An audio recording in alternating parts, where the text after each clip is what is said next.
So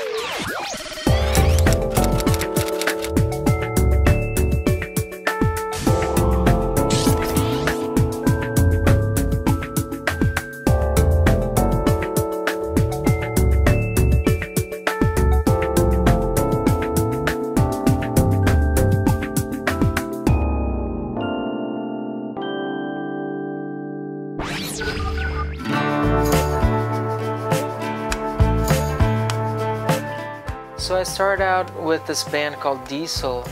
We friends in Belo Horizonte, in Minas. We got together and got this band, really kind of grunge, heavy, like 90s style, like really heavy stuff. And we moved to Los Angeles with that band.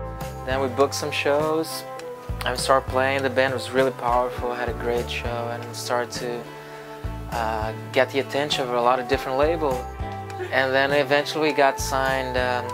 Clive Davis, this legendary music figure, he discovered like James Joplin, Whitney Houston, Aerosmith, like a bunch of great bands. He signed our band, and we stayed in the U.S. We lived there for like 2 years. We recorded an album with Matt Wallace. He did Faith No More, Maroon 5, a bunch of great records. So we did an album with him, but it never got released.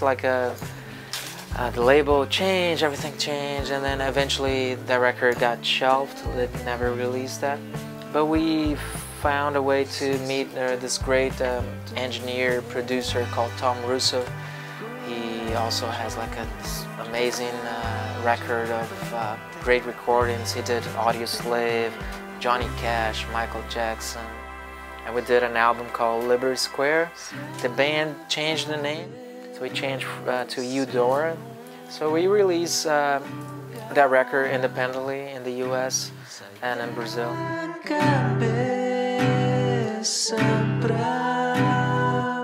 I was the guitar player on that band, and I started to miss Brazil, to miss home, and miss write songs in Portuguese because we were singing in English at the time, and I wasn't the songwriter at the time. So I had this urge of writing my own songs and do it in Portuguese, and we were away from home for a really long time.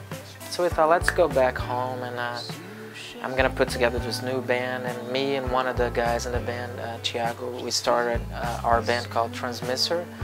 It's the band that we have up until this day. We have 3 records out.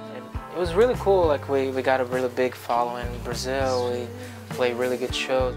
In the middle of that, I started to record my first solo record in 2012. I moved outside Belo Horizonte. I moved to some beautiful mountains close to Belo Horizonte, 30 minutes away. And I got this really small, A-frame house. Looks like a cartoon, like a Tim Burton cartoon. My room was it was only the bed, on this A-frame house, and I wanted to be by myself. It's really secluded. It's really far away. I didn't see many people around that time, so I was really focused on doing my own records.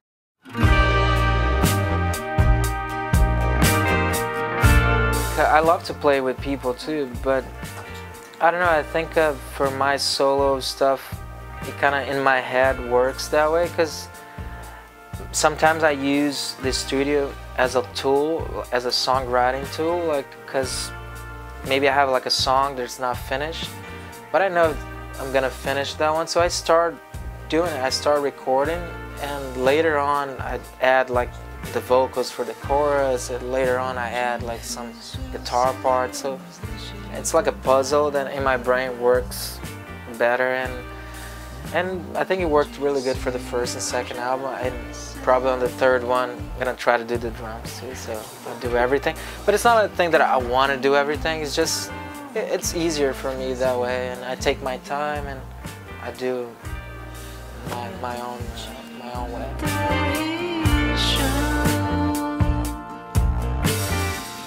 When I was starting the idea of recording my solo album, I was listening to John Lennon a lot, the first John Lennon record, and Plastic Ono Band. It was really big influence.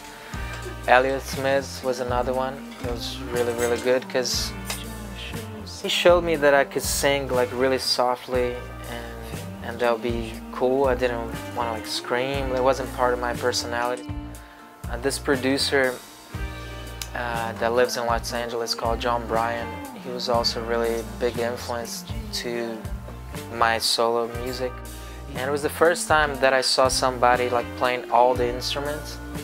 And the show started with him like playing the drums, and then he would like grab a bass, and everything was like recording in a loop, and then he would grab a guitar, and I thought that was so cool. And that influenced me to play more instruments. I was just playing guitar at the time. And recently, one great influence of mine, it's Mac DeMarco, this artist from Canada. He also plays everything, records everything by himself. So this whole thing really got into my head, and the whole thought of like doing everything by myself was like what I wanted to do on my first and second album, just recording all the instruments, producing, engineering, and everything.